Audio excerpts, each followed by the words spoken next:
இந்த சேனலை தொடர்ந்து நடத்த உதவி செய்ய நினைப்பவர்கள் உதவி செய்யலாம். வணக்கம். நேற்றைய தினம் அதிகாலை இந்திய நேரப்படி ஒரு 5:30 மணி இருக்கும். ஒரு இமெயில் வருது. அதாவது இந்தியர்களாக இருக்கக்கூடிய 12,000 பேருக்கு அந்த இமெயில் வந்து சேருது. அந்த இமெயிலில் என்ன சொல்லியிருக்காங்க அப்படின்னா, நீங்கள் யாரும் வேலைக்கு வர வேண்டிய தேவையில்லை, உங்களை நாங்கள் வேலையை விட்டு தூக்குறோம் அப்படின்னு சொல்லியிருக்கிறாங்க. அதாவது ஒரே நாளில் ஒரே மெயிலில் 12,000 பேரை 12,000 இந்தியர்களை வேலையை விட்டு தூக்கி இருக்கிறது அமெரிக்காவினுடைய ஒரு மென்பொருள் நிறுவனம். உங்களுக்கு எதுன்னு தெரிஞ்சிருக்கும், ஆரக்கிள். இந்த ஆரக்கிள் நிறுவனம் உலகம் முழுவதிலும் ஏறத்தாழ 30,000க்கும் அதிகமான தங்களிடம் வேலை பார்த்தவர்களை வந்து வெளியேற்றியிருக்கிறார்கள் ஒரே மெயிலில். இதில் 12,000 பேர் இந்தியர்கள். 12,000 பேர் வேலை இழப்பை சந்திச்சிருக்கிறாங்க. இந்த நொடி வரையிலும் ஆர்எஸ்எஸ்காரராக இருக்கக்கூடிய மோடி ஒரு வார்த்தை கூட பேசலை. இந்தியர்களுக்கு வேலை போயிருக்கு. சரி, இது ஒன்று. இவ்வளோத்துக்கும் இந்த ஆரக்கிள் நிறுவனம் கடந்த வருடத்தில் 22% அதிகமான லாபத்தை சம்பாதித்திருக்கிறது என்று சொல்கிறார்கள்.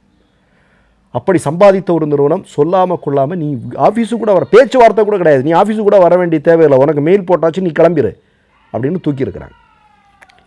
ஏய் அப்படிங்கிற தொழில்நுட்பம் வந்திருக்கிறதுனால இதை வந்து நாங்கள் எதுவும் பண்ண முடியாது, இதை பண்ணி தான் ஆகணும் அப்படின்னு சொல்லிட்டு அவன் இந்த மாதிரியான ஒரு நடவடிக்கையை ஏற்படுத்தியிருக்கிறான். சரி, ஒன்று. ரெண்டாவது விஷயம், உங்களுக்கு இன்னொரு இடி. அது என்ன அப்படின்னா, டீ கடை நடத்துகிறவங்க, ஹோட்டல் உரிமையாளர்கள் இருக்காங்களே. இப்போ நான் ஒன்றும் இல்லைங்க, நான் இருக்கிற ஏரியாவில் 4 ஹோட்டல்கள் மூடப்பட்டிருக்கிறது. கேஸ் சிலிண்டரில் சரியா மூடப்பட்டிருக்கு. ஒரு ஹோட்டல் மூடுதுன்னா எத்தனை குடும்பங்கள் நாசமாக போகுது அப்படின்னுங்கிறத நான் உங்களுக்கு சொல்லி புரிய வைக்க வேண்டிய தேவையில்லைன்னு நினைக்கிறேன். இப்போ வணிக சிலிண்டருடைய விலை ஒரு சிலிண்டருக்கு 203 ரூபா அதிகமாக இருக்குது. மோடி ஒரு வார்த்தை கூட இது வரைக்கும் பேசவே இல்லை, ஒரு வார்த்தை கூட பேசலை. சரியா, 203 ரூபா ஒரு சிலிண்டருக்கு. இது மட்டும் இல்லை, இன்னைக்கு காலையில் வந்திருக்கக்கூடிய செய்தி உங்களுக்கு நல்லா தெரியும் நினைக்கிறேன்.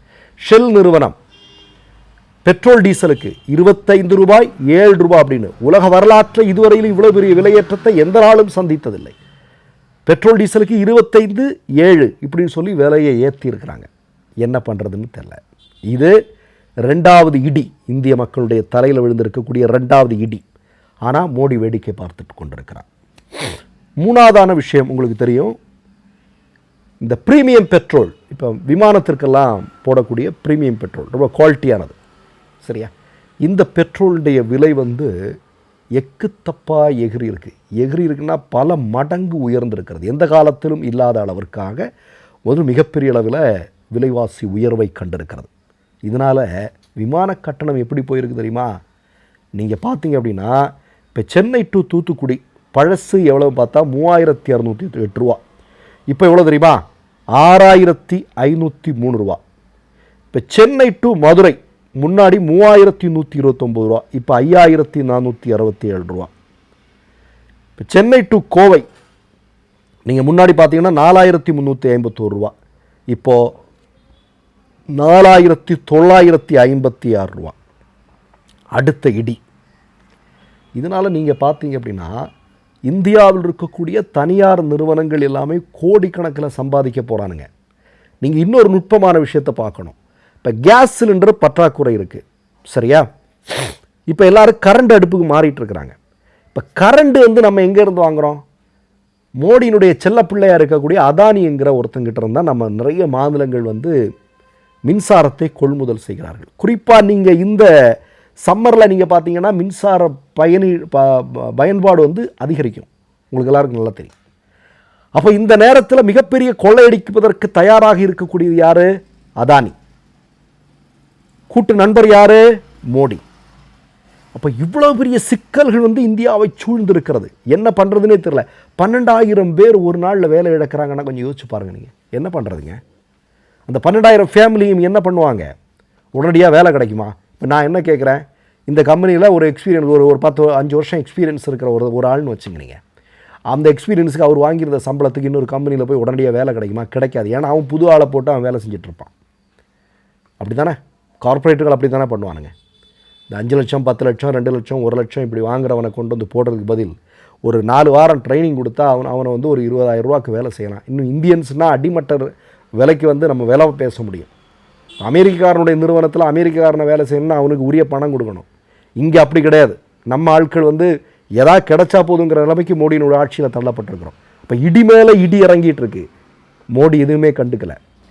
ஆனால் இன்றைக்கி காலையிலே சொல்கிறாங்க, இல்லை குடும்பத்திற்கு கிடைக்கக்கூடிய கேஸ் சிலிண்டரெல்லாம் விலையெல்லாம் ஏறாது, அதெல்லாம் நாங்கள் பார்த்துப்போம் அப்படின்னு. ஏன் ஏற்ற மாட்டேங்கிறாரு? ஏன் அதை பற்றி ஒரு வார்த்தை கூட மோடி பேசாமல் கள்ள மௌனமாக இருக்கிறார்? காரணம் இருக்குது. எலெக்ஷன் 5 மாதத்தில் சட்டமன்ற தேர்தல். பெங்காலில் காலி பாஜக, அசாமில் அவ்வளோதான், ஓட விடுவானுங்க. இதை பாருங்கள், தமிழ்நாட்டில் இன்றைக்கி இப்போ வந்திருக்கு. மோடி வந்து கூட்டத்தை வந்து ரத்து செஞ்சுருக்காரு. ஏன்னா வேட்பாளர் கிடைக்கல. 29 தொகுதியில் நிப்பாட்டுறதுக்கு வேட்பாளர் இல்லை பாஜகவுக்கு. தமிழ்நாட்டினுடைய நிலைமை. ஏன்னா மோடியினுடைய ஆட்சியினுடைய லட்சணத்தினால எவனும் போட்டிடுறது கூட அந்த லெவலுக்கு ஆயிடுச்சு அந்த கட்சி. அவ்வளோதான். எலெக்ஷன் கமிஷன், இவிஎம் மிஷின் இதெல்லாம் வச்சு ஏதோ ஒன்று ஓட்டிகிட்டு இருக்கிறாங்க அப்படிங்கிறது இந்த உலகத்துக்கே தெரியும். இப்போ இந்த நிலைமைக்கு ஆனால் கட்சி இவ்வளோ வரும்போது இந்திய மக்கள் தான் மிகப்பெரிய அளவில் அவதிக்குள்ளாகப்பட்டிருக்கிறாங்க. பெரிய அளவில் பிரச்சனைகளை சந்திச்சிட்ருக்காங்க. உங்களுக்கு நல்லா தெரியும், குஜராத்லேயும் மும்பையிலையும் அங்கே பல தொழிற்சாலைகளில் வேலை செய்து கொண்டிருந்த மக்கள் எல்லாம் தங்களுடைய சொந்த மாநிலத்திற்கு செல்கிறார்கள் அப்படின்னு நேற்றைய தினம் செய்திகள் வந்து கொண்டிருக்கிறது. ஜவுளி தொழில் இதுக்கெல்லாம் மூலப்பொருட்கள் எல்லாம் மிகப்பெரிய பற்றாக்குறை ஏற்பட்டிருக்கிறது.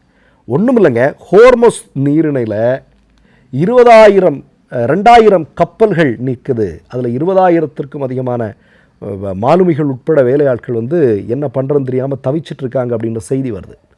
அதில் நீங்கள் குறிப்பாங்கன்னா உலகத்தினுடைய பல்வேறு கப்பல்களில் வேலை செய்யக்கூடிய மாலுமிகளில் பெரும்பாலானவர்கள் யாருன்னு பார்த்தா இந்திய மக்கள். அவர்களும் மிகப்பெரிய அளவில் சிக்கலை சந்திக்கிறார். மொத்தத்தில் இடிதான், இடிமேல் இடி விழுந்து கொண்டிருக்கிறது. ஆனால் மோடி ஜமாதான். அவர் வந்து பயங்கரமாக இருக்கிறாருங்க. அவர் பயங்கரம். ஏழைத்தாயின் மகன் ஹாப்பி. என்ன பிரச்சனைங்க? பிரச்சனை நமக்கு தான். 140 கோடி மக்களுக்கு தான் பிரச்சனை. சரியா? மற்றொரு நிகழ்வில் சந்திப்போம். நன்றி, வணக்கம். 3 யூடியூப் சேனல்கள் வியாபாரத்திற்கு இருக்கிறது. தேவைப்படுபவர்கள் இந்த எண்ணுக்கு தொடர்பு கொள்ளுங்கள். மை நேம் இஸ் ரெட் சேனலை சப்ஸ்கிரைப் பண்ணிக்கோங்க. அதுக்கப்புறமா பக்கத்தில் இருக்கிற ஜாயின் பட்டனை கிளிக் பண்ணீங்கன்னா ஒரு நியூ பேஜ் ஒன்று ஓப்பன் ஆகும். அதுலேயும் ஜாயின் பட்டனே கிளிக் பண்ணிக்கோங்க. அதில் பார்த்தீங்கன்னா credit card, debit card options இருக்கு. இதில் உங்களுக்கு விசா, மாஸ்டர் கார்டு, ரிப்பே அப்படின்னு 3 ஆப்ஷன்ஸ் கொடுத்துருக்காங்க. அதில் நீங்கள் எந்த கார்டு சூஸ் பண்ணுறீங்களோ அந்த கார்டோட நம்பர் என்டர் பண்ணிக்கோங்க. அப்புறமா கார்டோட வேலிடிட்டி மந்த் அண்ட் இயரை டைப் பண்ணிக்கோங்க. அடுத்தபடியாக உங்கள் கார்டோட பின்னால் சிவிசி கோடுன்னு சொல்லிட்டு 3 நம்பர்ஸ் கொடுத்துருப்பாங்க. அந்த நம்பரை இதில் என்டர் பண்ணிக்கோங்க. அப்புறமா அட்ரஸ் அண்ட் இன்ஃபர்மேஷன் என்டர் பண்ணிட்டு பைங்கிற பட்டனை கிளிக் பண்ணிக்கோங்க. ஒருவேளை உங்க கார்டு நம்பர் இன்வாலிட்னு காமிச்சிச்சுன்னா உங்க கார்டுல இன்டர்நேஷனல் யூசேஜை எனேபிள் பண்ணுங்க.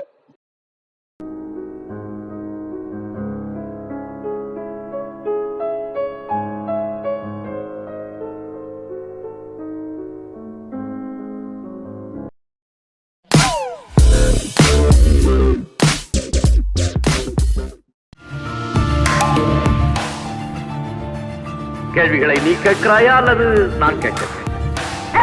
நீ கேட்காத, நானே கேட்கிறேன்.